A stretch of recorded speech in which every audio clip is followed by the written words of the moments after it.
భద్రాచలము పుణ్యక్షేత్రము అంతా రామమయం. భక్తుడు భద్రుని కొండగా మార్చి కొలువై ఉన్న స్థలం.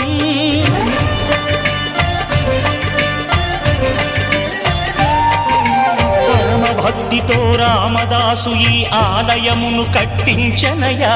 సీతారామ లక్ష్మణులకు ఆభరణములే చేయించనయా.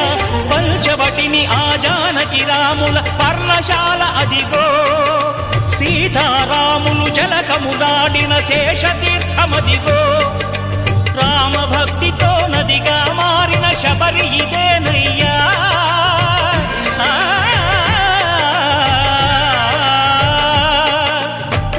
భక్తితో నదిగా మారిన శబరి ఇదేనయ్యా. శ్రీరామ పాదములు నిత్యం కడిగే గోదావరి అయ్యా. ఈ క్షేత్రం తీర్థం